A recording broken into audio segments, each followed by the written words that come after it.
Hello student, I am doctor Anu Banshiwal और आज के ऑनलाइन लेक्चर का हमारा टॉपिक है derivative of an arc and pedal equation. ये जो टॉपिक है ये हमारी एडवांस कैलकुलस की बुक है बीएससी पार्ट सेकेंड ईयर की, उसके यूनिट फर्स्ट में से लिया गया है। कैलकुलस जो पेपर है वो हमारा, जिसमें अब तक हम नॉर्मल, टेंजेंट, इन सब चीज़ों के बारे में पढ़ चुके हैं, लेकिन यहाँ पर हम उनके एडवांस वर्जन को देखेंगे और उसी वर्जन में सबसे पहला जो टॉपिक है हमारे पास में है वो है derivative of an arc and pedal equation. Pedal equation जो है वो लेटर जो ऑनलाइन लेक्चर्स होंगे उनके अंदर हम डिस्कस करेंगे। इस लेक्चर के अंदर हम आर्क और आर्क से रिलेटेड जितने भी डेरिवेशंस हैं जो हमारे आगे आने वाले कैलकुलस की जो यूनिट्स हैं उनके अंदर भी काम आएंगे।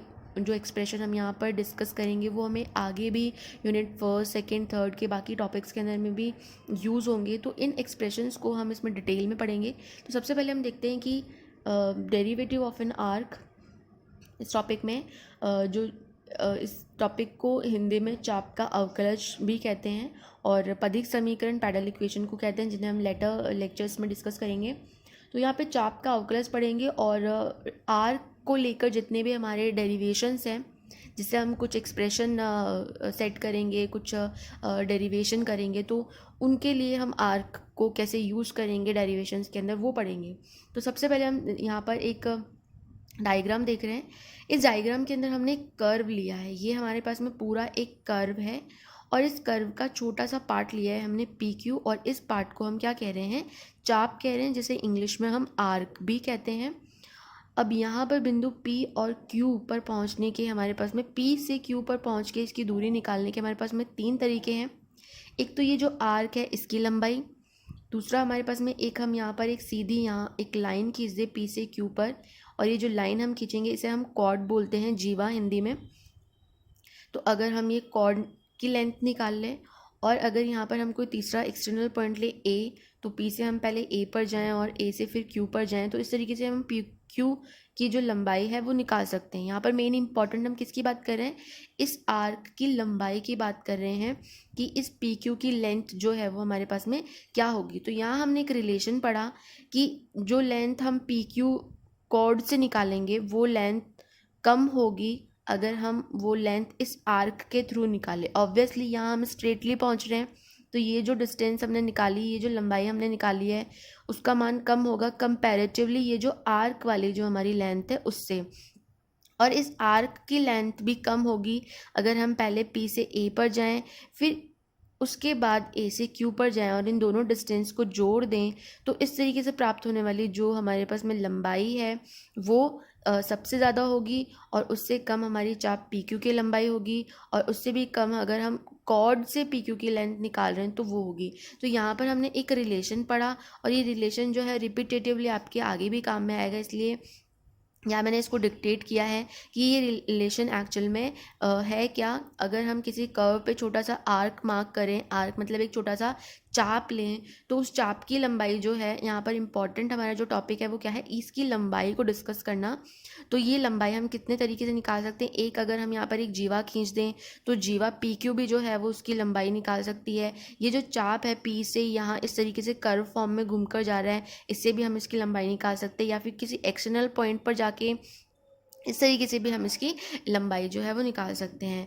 अब यहाँ पर जो नेक्स्ट डेरिवेशन आता है वो हमारा है कि अगर हम ये आर्क है और ये हमारी जीवा है, अगर हम इन दोनों का रेशियो निकालें तो ये रेशियो जो है वो हमारे पास में क्या निकलेगा। तो ratio of an arc with it chord, ये हम यहाँ पर पढ़ेंगे।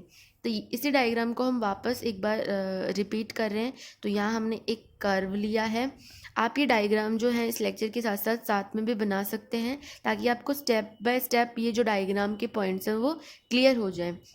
तो हमने यहाँ पर एक कर्व लिया है सबसे पहले, और इस कर्व के दो नेबरहुड पॉइंट लिए हैं P और Q। P और Q जो पॉइंट हैं उनमें ये हमने एक आर्क लिया है PQ, और यहाँ पर हमने एक कॉर्ड भी बनाई है। यहाँ मतलब P और Q बिंदु को एक सीधी रेखा से हमने जोड़ दिया है, तो ये हमारी क्या हो गई है, कॉर्ड हो गई है। ये हमारा आर्क हो गया है, और हमने इस P बिंदु पर एक स्पर्श रेखा खींची है PT, और इस PT पर हमने क्या किया है, Q बिंदु से एक लंब डाला है। QM हमारा लंब है, और लंब है तो उसको हम कैसे दिखाते हैं, एंगल 90 डिग्री जो है ये हमारा बनाएगा। और ये जो एंगल लिया है हमने कि ये पी क्यू जो कॉर्ड है, ये ध्यान रखना है, पी क्यू जो कॉर्ड है वो इस स्पर्श रेखा के साथ साथ क्या एंगल बना रही है, अल्फा एंगल बना रही है। तो जो इसकी थ्योरी है हमारे पास में वो तो आपको बुक में मिल जाएगी, लेकिन यहाँ हम सीधा डेरिवेशन की बात कर रहे हैं। तो यहाँ इस डायग्राम के अंदर हमने क्या क्या चीज़ें देखी हैं। एक तो कॉर्ड पी क्यू देखी, कॉर्ड का मतलब ये पी और क्यू बिंदुओं को अगर डायरेक्ट जोड़ दिया जाए किसी कर्व में तो ये हमारे पास में क्या हो गई, कॉर्ड हो गई। एक हमें यहाँ पर आर्क दिखाई दे रहा है, आर्क पी क्यू। तीसरा हमें दिखाई दे रहा है कि ये जो क्यू पी और टी, ये जो एंगल हमारे पास में बन रहा है वो हमारे पास में क्या है, अल्फा है। और एक हमें यहाँ पर ट्राइंगल भी दिखाई दे रहा है, पी क्यू एम, ये हमारे पास में क्या दिखाई दे रहा है, एक ट्राइंगल दिखाई दे रहा है। और ये ट्राइंगल हमारे पास में कैसा है, जिसमें क्यू एम जो है वो एक लंब है। तो यहाँ पर जो भी चीज़ें हमें इस डायग्राम के अंदर दिखाई दे रही थी वो हमने साइड में लिख ली है। आप जब इसे बुक में पढ़ेंगे तो ये थ्योरेटिकल फॉर्म में दे रखी है, तो अगर आपको ये डायग्राम से चीज़ें समझ में आ जाएंगी तो आप इसे थ्योरी में भी इजीली लिख पाएंगे। तो सबसे पहले जो जो चीज़ें हमें एक डायग्राम के अंदर दिखाई दे रही है वो हमने यहाँ पर लिख ली। इसके बाद में हम क्या करेंगे कि ये जो रिलेशन अभी हमने पढ़ा था उस रिलेशन का हम यहाँ पे यूज़ करेंगे कि अगर हम एक कॉर्ड के थ्रू पी क्यू का डिस्टेंस निकालें, उसकी लंबाई निकालें, तो वो लंबाई कम होती है अगर हम सिंपल एक आर्क की लंबाई की बात करें, और आर्क की लंबाई भी कम होती है अगर हम एक एक्सटर्नल पॉइंट लें और P से M पर जाएं, M से Q पर जाएं। तो इस तरीके से निकाली गई PQ की जो लंबाई होगी वो हमारे पास में सबसे ज़्यादा प्राप्त होगी, और उससे छोटी होगी हमारी आर्क की लंबाई, और उससे छोटी होगी हमारी, अगर हम इस पॉइंट पर सीधे चले जाएँ, उसकी लंबाई। तो यहाँ पर हमने क्या किया, इस कॉर्ड पी क्यू से क्या किया, पूरी टर्म्स में भाग दे दिया। तो ये वाली टर्म तो हमारे पास में बन जाएगी 1, और ये हमारे पास में हो जाएगी arc P Q upon chord P Q less than P M plus M Q upon P Q. यहाँ पे arc P Q upon chord P Q less than, इस पी क्यू को हम क्या करेंगे, अलग अलग टर्म्स में भाग दे देंगे। भाग देने के बाद में अब हमारे पास में आ रहा है P M by P Q और M Q upon P Q. तो ये जो चीज़ है वो हम कहाँ से निकालेंगे, अब हमें देखना है कि हमें एक ट्राइंगल भी मिला था जब हमने ये डायग्राम डिस्कस किया, तो उस डायग्राम का हम यहाँ पर यूज़ करेंगे। तो इस डायग्राम में हमने देखा कि पी क्यू एम हमारे पास में एक ट्राइंगल है, जहाँ पर क्यू एम जो है वो हमारे पास में लंब है, पी एम जो है वो हमारे पास में आधार है, और पी क्यू जो है वो हमारे पास में क्या है, कर्ण है। तो यहाँ पर हमें क्या निकालना है, पी एम बटा पी क्यू। तो पी एम बटा पी क्यू हमें क्या दिखाई दे रहा है, आधार बटा कर्ण, और आधार बटा कर्ण जो है वो किसके बराबर होता है, हमारा कॉस के बराबर होता है, लाल बटा कक्का से अगर देखा जाए। तो पी एम बटा पी क्यू को हम क्या लिख सकते हैं, कॉस अल्फा। इसी तरीके से हम एम क्यू या क्यू एम बटा पी क्यू को हम क्या लिख सकते हैं, साइन अल्फा। तो इन दोनों वैल्यूज़ को हम कॉस अल्फा और साइन अल्फा से क्या कर देंगे, रिप्लेस कर देंगे। तो हमारे पास में ये एक रिलेशन हमें प्राप्त हो गया है।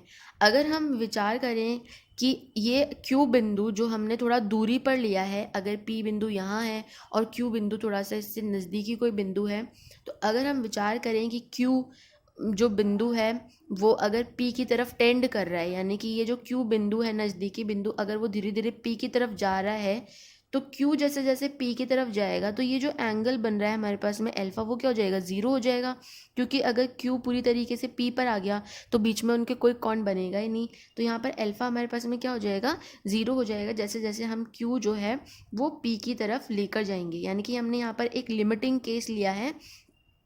लिमिटिंग केस का मतलब कि जैसे जैसे हम Q से P की तरफ जाएंगे वैसे वैसे हमारा एंगल जो है वो क्या हो जाएगा, ज़ीरो हो जाएगा। तो जैसे जैसे अल्फा टेंडिंग टू ज़ीरो होगा तो कॉस ज़ीरो तो हमारे पास में क्या हो जाएगा, 1, और साइन ज़ीरो हमें क्या वैल्यू देगा, 0। तो इधर आने वाली जो टर्म है वो हमारे पास में सिर्फ क्या बचेगी, 1, और इधर हमारे पास में ऑलरेडी 1 चल ही रहा है।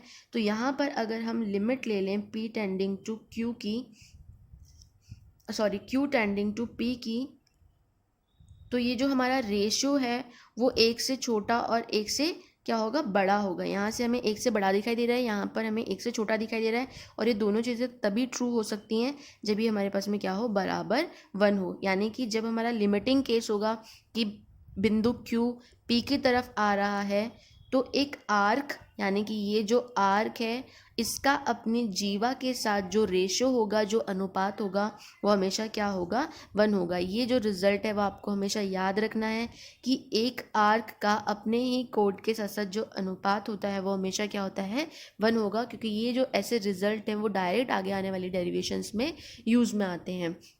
तो इस डेरिवेशन से हमने क्या सीखा कि किसी भी कर्व के ऊपर अगर हम एक आर्क लें तो उस आर्क का उसकी कॉर्ड के साथ साथ जो रेशो होगा वो हमेशा क्या होगा, 1 होगा।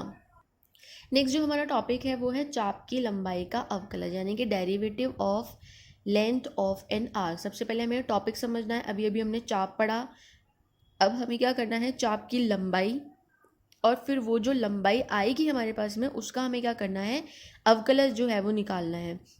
तो यहाँ पर हम दो तरीके की फ्रेम पढ़ेंगे। फ्रेम आप लोग इस तरीके से समझ सकते हैं, फ्रेम का मतलब कि एक बार हम एक्स वाई के अंदर ये चीज़ पढ़ेंगे, उसके बाद हम ये थीटा के अंदर चीज़ पढ़ेंगे। तो जब हम एक्स वाई की बात करते हैं, एक्स वाई कोऑर्डिनेट सिस्टम की बात करते हैं, तो उसे हम कहते हैं कार्टेशियन कोऑर्डिनेट सिस्टम, जहाँ पर हम एक्स वाई जेड इस तरीके के कोऑर्डिनेट्स काम में लेते हैं किसी बिंदु के लिए।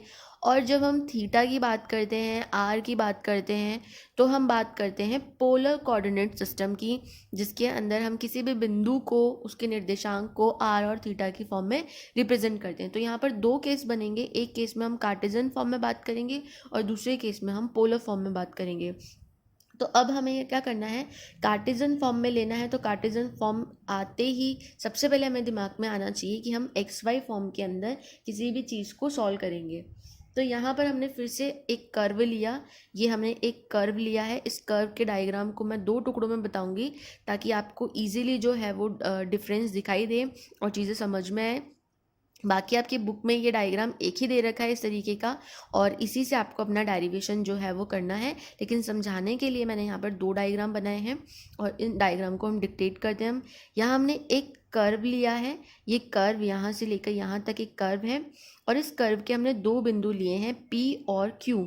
ये दोनों बिंदु क्या हैं, बहुत ही नज़दीकी बिंदु है, लेकिन यहाँ पर कैलकुलेशन करने के लिए हमने इन बिंदुओं को थोड़ी दूरी पर दिखाया है। तो यहाँ ये जो P और Q हमने बिंदु लिए हैं, तो इस P बिंदु के निर्देशांक जो हैं इस कोऑर्डिनेट सिस्टम के अंदर हमने क्या लिया, XY लिया। और ये Q बिंदु क्योंकि इस P से थोड़ी ही दूरी पर है, तो हमने लिया कि इस P बिंदु के कोऑर्डिनेट्स में हमने थोड़ा सा चेंज किया, यानी कि डेल्टा x चेंज किया x के अंदर, तो हमें Q के कोऑर्डिनेट मिल गए। और y के अंदर हमने डेल्टा y चेंज किया तो हमें y का कोऑर्डिनेट मिल गया। तो यहाँ पर p और q के कोऑर्डिनेट्स लिखे हमने, और ये जो दूरी है ये बहुत ही क्या है, कम है।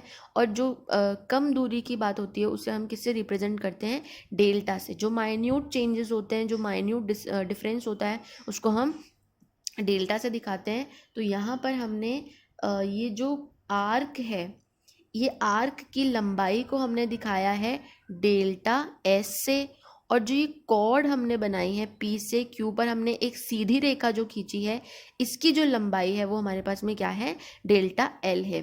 तो यहाँ अभी इतने डायग्राम से हमें क्या समझ में आया कि AP हमारे पास में ये कोई कर्व का कोई दूसरा बिंदु है A से P के बीच की दूरी हमारे पास में कितनी है, हमने S मान ली। P से Q की जो दूरी है वो हमने क्या मान ली, इस S के अंदर थोड़ा सा कुछ चेंज हुआ, डेल्टा S, तो हम किस बिंदु पर पहुंच गए, Q पर।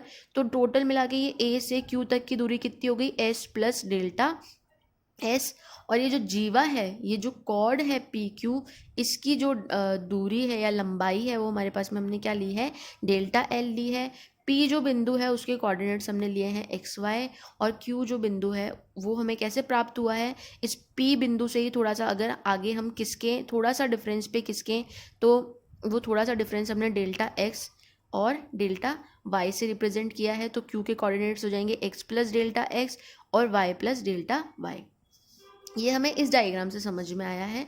इसी डायग्राम को थोड़ा सा अगर हम आगे बढ़ाएं तो हमने यहाँ पे क्या किया है, बिंदु P पर हमने क्या की है, एक स्पर्श रेखा खींची है, और ये जो स्पर्श रेखा है ये x एक्सिस के साथ साथ में शाई एंगल बना रही है।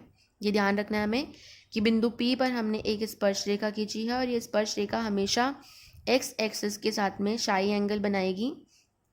इसके बाद में हमने Q बिंदु पर एक स्पर्श रेखा खींची है, और ये स्पर्श रेखा जो है x एक्सिस के साथ में शाई प्लस डेल्टा शाई एंगल बनाएगी, क्योंकि ये एंगल और इस एंगल के बीच में माइन्यूट सा डिफरेंस है डेल्टा शाई का, क्योंकि ये बिंदु जो है वो बहुत ही नज़दीकी बिंदु है।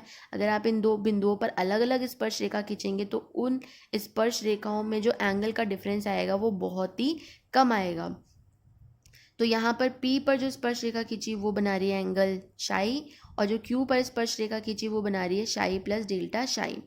उसके बाद में हमने क्या किया, P से और Q से एक्स एक्सेस पे हमने सीधा लंब डाल दिया। लंब का मतलब होता है कि 90 डिग्री पर हम एक लाइन एक्स एक्सेस के साथ बना रहे हैं। तो P से हमने लंब डाला PM, Q से हमने लंब डाला QN, और लंब का मतलब है कि ये जो है एक्सेस के साथ में 90 डिग्री का एंगल बना रहे हैं। उसके बाद में हमने क्या किया, बिंदु P से इस Q पर, ये जो Q का लंब जा रहा है, इस पर हमने एक अनदर लंब डाला है PL। ये सारी चीज़ें हमें समझनी है। सबसे पहले हमने P और Q पर दो स्पर्श रेखा खींची, उसके बाद हमने P और Q से एक्स एक्सेस के ऊपर दो लंब डाले। दो लंब डालने के बाद में हमने क्या किया, इस P बिंदु से भी इस रेखा पर एक लंब डाल दिया PL। तो अब इस पूरे डायग्राम से हमें क्या क्या समझ में आया, एक तो हमें एक ट्राइंगल मिल रहा है यहाँ पे P, और ये जो कॉर्ड है, इस कॉर्ड को अगर हम इंक्लूड कर लें तो PQL, ये हमें क्या मिला है, एक ट्राइंगल बना है। दूसरा हमें क्या दिखाई दे रहा है कि PLQ का जो ये एंगल है वो कितना है, 90 डिग्री है। तीसरा ये क्या है, एक समकोण त्रिभुज है, क्योंकि यहाँ पर दो भुजाओं के बीच में 90 डिग्री एंगल बन रहा है। तो समकोण त्रिभुज के अंदर क्या होता है, कर्ण का स्क्वायर बराबर लंब का स्क्वायर प्लस आधार का स्क्वायर होता है। तो यहाँ पर हमने पाइथागोरस प्रमेय का यूज़ किया है। दूसरा हमें क्या दिखाई दे रहा है कि ये जो PL है, ये PL हमारे पास में क्या है, डेल्टा x है। यानी कि इस बिंदु से इस बिंदु तक जब हम पहुँचे तो यहाँ पर हमारा x का कोऑर्डिनेट, मतलब इस बिंदु का कोऑर्डिनेट था x, और यहाँ पर पहुँचते पहुँचते हमारा कोऑर्डिनेट क्या हो गया, x प्लस डेल्टा x। तो ये जो डिफरेंस कितना हो गया हमारे पास में, यानी कि हम x से डेल्टा x आगे किसके हैं, तो ये जो PL है वो हमारे पास में क्या हो गया, डेल्टा x। और ये जो डिफरेंस है QL, कि अभी यहाँ तक हमारी दूरी कितनी थी, y थी, और इस बिंदु से जैसे ही हम इस बिंदु पर पहुँचे तो उसके अंदर क्या ऐड हो गया, डेल्टा y ऐड हो गया। तो ये जो माइन्यूट सा डिफरेंस है वो हमारे पास में क्या हो जाएगा, डेल्टा y। तो ये सारी चीज़ें हमने इस डायग्राम से एसेंस जो है वो इसका निकाला। अब इस एसेंस का हम यूज़ करेंगे। तो ये जो पाइथागोरस प्रमेय का स्टेटमेंट है, PQ square equals to PL square plus LQ square, इसमें हम वैल्यूज़ पुट कर देंगे। PQ हमने स्टार्टिंग में ही कहा था कि यहाँ PQ हम क्या ले रहे हैं, कॉर्ड ले रहे हैं, और कॉर्ड की जो लंबाई थी वो हमने क्या मानी थी, डेल्टा L। तो यहाँ पर हमने डेल्टा L रख दिया इसकी जगह। PL जो है वो हमारे पास में डेल्टा x है, और ये जो LQ है वो हमारे पास में क्या है, डेल्टा y है। ये सारी वैल्यूज़ हमने पुट कर दी। इसके बाद में हमने क्या कहा कि ये जो हमारा कर्व है वो एक्चुअल में, इस कर्व की इक्वेशन क्या है, y इक्वल्स टू fx, यानी कि x का मान रख रख के और y का मान जो हमें प्राप्त हो रहा है उससे हमने ये कर्व बनाया है। तो इस हिसाब से अगर देखा जाए तो y यहाँ पर क्या है, x के ऊपर डिपेंड कर रहा है, तो y यहाँ पर डिपेंडेंट वेरिएबल है, और x क्या है, x की वैल्यू आप इंडिविजुअली कुछ भी दे रहे हैं, तो यहाँ पर x इंडिपेंडेंट वेरिएबल है। तो यहाँ पे y जो है x के रिस्पेक्ट में चेंज हो रहा है, तो इसलिए हमने क्या किया है, इस डेल्टा x से पूरी इक्वेशन में भाग दे दिया। भाग देने के बाद में हमारे पास में कुछ इस तरीके का एक्सप्रेशन आ गया। अब यहाँ तक हमें चीज़ें समझ में आ गई कि हमने ये बना लिया, लेकिन ये एक्सप्रेशन हमने बनाया क्यों है, हमारा टॉपिक तो था चाप की लंबाई। तो चाप की लंबाई हमारे पास में हमने कितनी ले रखी है, ये चाप PQ की लंबाई हमारे पास में क्या थी, डेल्टा S, यही ली थी हमने इस चाप की लंबाई। तो हमें क्या निकालना है, इस चाप की लंबाई का अवकलज निकालना है, और अवकलज किसके रेस्पेक्ट में हो रहा है, यहाँ पर ये जो S जो है वो चेंज हो रहा है किसके रेस्पेक्ट में, S के रेस्पेक्ट में, x के रेस्पेक्ट में। तो हमें क्या निकालना है, इस S का अवकलज निकालना है x के रेस्पेक्ट में। तो वो टर्म हमें निकालनी है। तो हम यहाँ क्या करेंगे, जो टर्म निकालनी है उसे हम लिखेंगे delta S upon delta x, हमें ज्ञात करना है, ये हमारा टॉपिक था। तो delta S upon delta x हम कैसे निकालेंगे, यहाँ से तो हमारी वैल्यू जो है वो del L upon del x की आ रही है। तो हमने क्या किया, इस delta x upon delta x को हमने तोड़ दिया, यहाँ पे बीच में हमने डेल्टा L की टर्म से गुणा और भाग लगा दिया। तो हम इसको इस तरीके से लिख सकते हैं, ये वैल्यू अभी अभी हमने निकाली है, ये हमें पता है कुछ इस तरीके की है, और यहाँ पर स्क्वायर है, जब स्क्वायर को हटाएंगे तो अंडर रूट आएगा और प्लस माइनस का साइन भी आएगा, तो ये प्लस माइनस का साइन यहाँ पर आ गया। अब जो पिछला टॉपिक था उसमें हमने क्या देखा था कि अगर Q बिंदु धीरे धीरे P की तरफ बढ़े, यानी कि Q अगर P की तरफ टेंड करें, तो ये जो अंतर है डेल्टा x और डेल्टा y, ये क्या हो जाएंगे, धीरे धीरे ज़ीरो हो जाएंगे। यानी कि जो डिफरेंस आपने लिया है डेल्टा x वो क्या हो जाएगा, धीरे धीरे ज़ीरो हो जाएगा। अगर Q और P बिंदु एक ही बन जाएंगे तो ये जो अंतर है इन दोनों बिंदुओं के बीच का वो क्या हो जाएगा, ख़त्म हो जाएगा। और इस अंतर को हमने किससे रिप्रेजेंट किया था, डेल्टा x से। तो जैसे जैसे Q बिंदु P की तरफ जाएगा वैसे वैसे डेल्टा x जो है वो किसकी तरफ चला जाएगा, 0 की तरफ चला जाएगा। तो ये वाली लिमिट जो है वो हम क्या करेंगे, इस एक्सप्रेशन पे लगाएंगे तो हमें क्या प्राप्त होगा, delta x upon delta x के ऊपर हमने लिमिट लगाई डेल्टा x टेंडिंग टू 0। जैसे जैसे Q बिंदु P की तरफ बढ़ेगा वैसे वैसे बीच का उनका डिफरेंस जो है वो भी क्या हो जाएगा, 0 हो जाएगा। और इसी लिमिट को हमने इधर की तरफ लगाया। अब डेल्टा x टेंडिंग टू 0 का मतलब है कि Q बिंदु जो है वो P की तरफ क्या कर रहा है, बढ़ रहा है।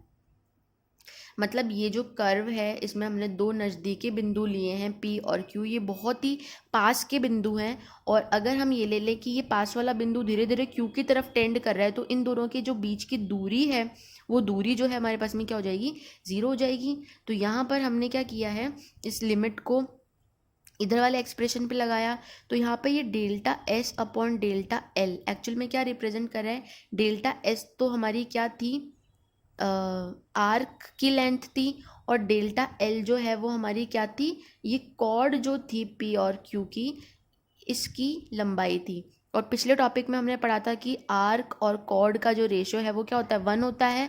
तो इसको हम क्या लिख सकते हैं, 1। और यहाँ पर प्लस माइनस इस पे लगाएंगे, यहाँ पर ये एक्सप्रेशन जो है वो हमें 1 रिजल्ट देगा। और ये वाला एक्सप्रेशन जो है इसमें जब डेल्टा के ऊपर हम इस तरीके की लिमिट लगाते हैं तो वो डेल्टा जो है वो किसकी तरह बिहेव करने लग जाता है, डी की तरह बिहेव करने लग जाता है। तो यहाँ पर ये जो delta S upon delta X था वो D S upon D X बन जाएगा। और यहाँ पर जो ये delta Y upon delta X था वो D Y by D X बन जाएगा। तो यहाँ पर हमें जो एक्सप्रेशन मिला, पहला एक्सप्रेशन जो हमें मिला कि ये जो एस जो चाप की लंबाई थी उसका अगर हम डेरिवेटिव निकालें तो वो हमारे पास में क्या हमें प्राप्त होता है, plus minus under root 1 plus D Y by D X square. तो ये चीज़ हमें याद रखनी है कि चाप की लंबाई जो है वो उसका डेरिवेटिव, उसका मान जो है वो हमारे पास में ये होता है। अब यहाँ पे ये जो प्लस माइनस का साइन है इसको हम समझते हैं कि अगर x की बढ़ती हुई दिशा में आप बात कर रहे हैं और उसके साथ साथ आपके चाप की लंबाई भी अगर बढ़ रही है तो हम हमेशा इसका पॉजिटिव साइन लेते हैं, अदरवाइज हम इस एक्सप्रेशन का हमेशा नेगेटिव साइन लेते हैं। तो अगर x बढ़ रहा है और उसी के साथ साथ आपका ये जो चाप की लंबाई है वो भी बढ़ रही है तो हम हमेशा क्या करते हैं, पॉजिटिव साइन ग्रैब करते हैं। अब इसी एक्सप्रेशन को अगर हम दूसरे तरीके से देखें कि अगर कर्व की इक्वेशन आप y equals to F X ना लेकर अगर ये आप x equals to F Y लें तो यहाँ पर कुछ नहीं बदलेगा। इस एक्सप्रेशन में जहाँ जहाँ x था वहाँ वहाँ y हो जाएगा। तो यहाँ पर ds अपॉन डी एक्स था तो इसमें ds अपॉन डी वाई हो जाएगा। यहाँ y को हम x से और x को y से जो रिप्लेस कर सकते हैं तो हमें ये एक्सप्रेशन मिल जाएगा। नेक्स्ट अब हम बात करेंगे पोलर फॉर्म की। तो पोलर फॉर्म के लिए हम क्या करेंगे, सबसे पहले वही हम हमारा कर्व बनाएंगे। कर्व के ऊपर हम एक आर्क लेंगे, पी क्यू आर्क हमने लिया और इस डायग्राम को हम समझेंगे। यहाँ पर ये जो कर्व है इस कर्व में ए हमने कोई इनिशियल बिंदु ले लिया, इस बिंदु से पी की जो डिस्टेंस है वो हमने एस ले ली, पी से क्यू की जो डिस्टेंस है आर्क, इस आर्क की लंबाई हमने डेल्टा एस ले ली। पी बिंदु का कोऑर्डिनेट है हमारे पास में आर थीटा, यहाँ आर जो है वो रेडियस वेक्टर को रिप्रेजेंट कर रहा है और थीटा जो हमारे पास में ये जो एक्सेस है इसके साथ साथ जो एंगल बन रहा है उसको रिप्रेजेंट कर रहा है। इसी तरीके से क्यू बिंदु के कोऑर्डिनेट्स की अगर हम बात करें तो क्यू बिंदु के कोऑर्डिनेट्स हमारे पास में क्या हो जाएंगे, आर प्लस डेल्टा आर, क्योंकि इस पी बिंदु से कुछ ही दूरी पर हमारा क्यू है तो पी के ही कोऑर्डिनेट्स में कुछ चेंजेस यानी माइन्यूट डिफरेंस से ही हमारा क्यू बिंदु हमें प्राप्त हो जाएगा। तो आर के अंदर डेल्टा आर चेंज से हमें क्यू बिंदु का आर कोऑर्डिनेट मिल जाएगा और थीटा के अंदर डेल्टा थीटा चेंज से हमें इसका थीटा वाला कोऑर्डिनेट प्राप्त हो जाएगा। तो यहाँ हमने इस डायग्राम को समझ लिया। इस डायग्राम के अंदर हमने क्या क्या चीज़ें देखी, पी और क्यू बिंदु का रेडियस वेक्टर आर और आर प्लस डेल्टा आर हो जाएगा। पी और क्यू बिंदु का जो एंगल है वो क्या हो जाएगा, थीटा और थीटा प्लस डेल्टा थीटा। इस पी बिंदु पर अगर हम एक स्पर्श रेखा खींचें, जैसा मैंने पीछे भी बताया है, ये जो चीज़ें हैं वो पूरे कैलकुलस में आपके पास में कांस्टेंट रहेगी। अगर आप किसी बिंदु पर स्पर्श रेखा खींचेंगे और उस स्पर्श रेखा का आप इस एक्सेस के साथ में एंगल लेंगे तो वो हमेशा क्या होगा, शाही ही होगा। तो ये चीज़ें हमें ध्यान रखनी है। तो पी पर हमने एक स्पर्श रेखा खींची, इसका एंगल हमारे पास में क्या है, शाही है। तो इस डायग्राम से जो हमें चीज़ें समझ में आ रही है वो क्या है, ए पी हमारा एस है, पी क्यू हमारा डेल्टा एस है, जो क्या है हमारे पास में चाप है, आर्क है। ए से लेकर क्यू तक की डिफरेंस हमारे पास में क्या है, एस प्लस डेल्टा एस है। पी बिंदु के कोऑर्डिनेट आर थीटा है और क्यू के कोऑर्डिनेट है आर प्लस डेल्टा आर और थीटा प्लस डेल्टा थीटा है। इसी डायग्राम को आगे अगर हम और बढ़ाएं तो हमें क्या दिखाई दे रहा है कि हमने यहाँ पर इस पी बिंदु पर एक स्पर्श रेखा खींची शाई, तो ये शाई एंगल बना रहा है। अब यहाँ क्या दिखाई दे रहा है कि ये जो रेडियस वेक्टर हमने पी पर खींचा था और इस पी बिंदु की ही जो स्पर्श रेखा है, इन दोनों के बीच में भी एक एंगल है जिसे हमने नाम दिया है फाई। और ये एंगल भी पूरी कैलकुलस के अंदर हमेशा सेम रहेगा।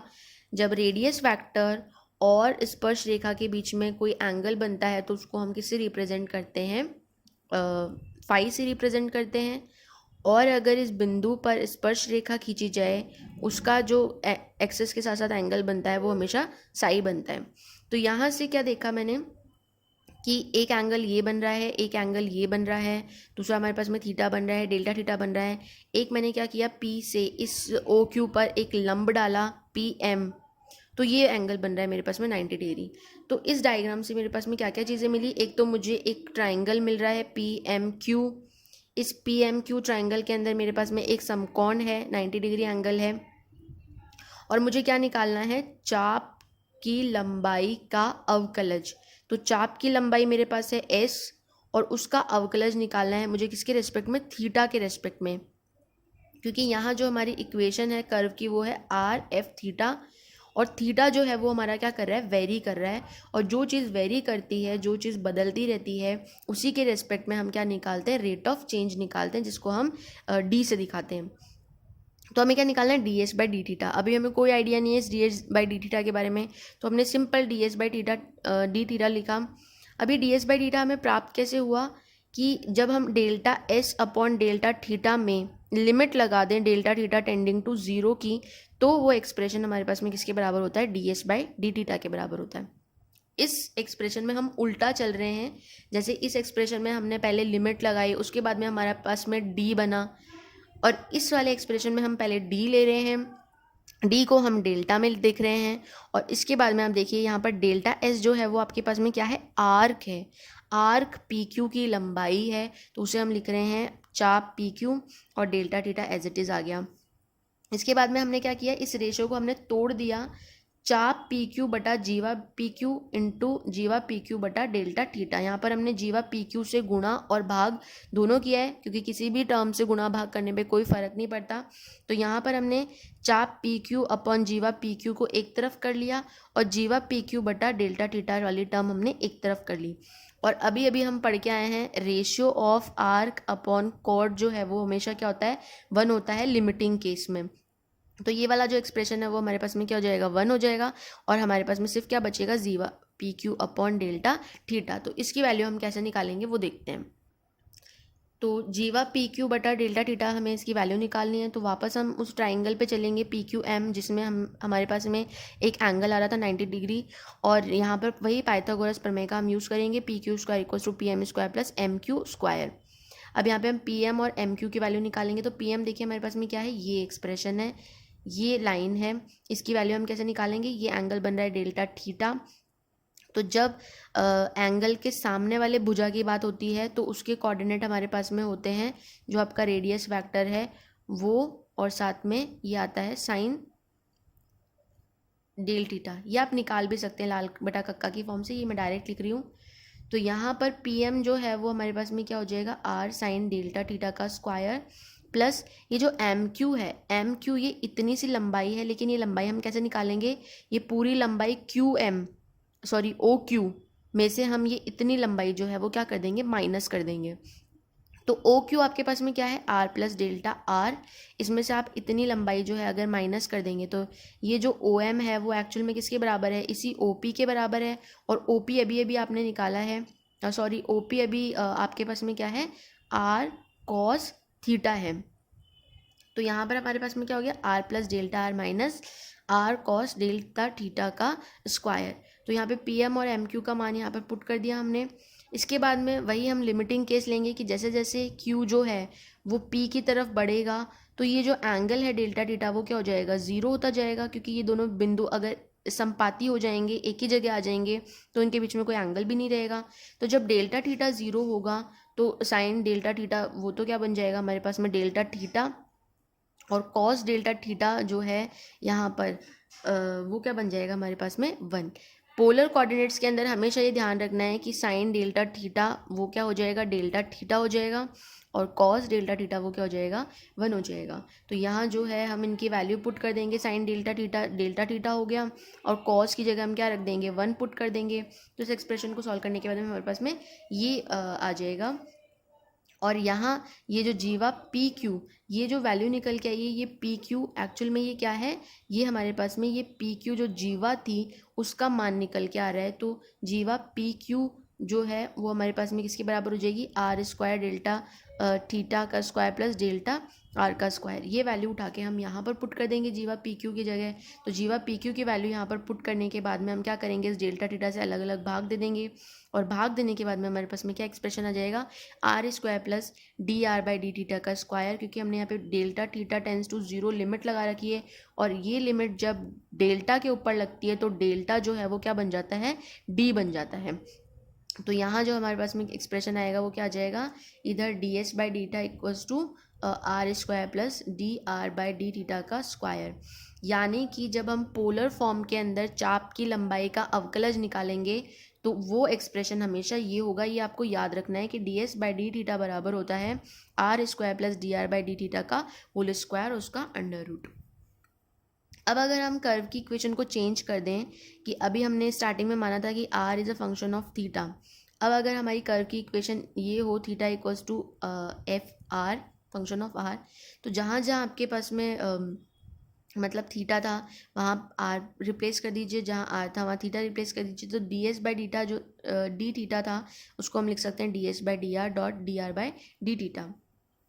और यहाँ पर हम डी एस अपॉन हमें डी आर निकालना है, क्योंकि यहाँ पर वेरी करने वाला जो वेरिएबल है वो क्या है, आर है। तो जो चाप की लंबाई है उसका अवकलज हम निकालेंगे आर के रेस्पेक्ट में। तो D S by D R निकालना है तो ये वाली टर्म जो है हम वो दूसरी तरफ ले जाएंगे, तो ये हो जाएगी हमारे पास में D theta upon D R dot D S upon D theta.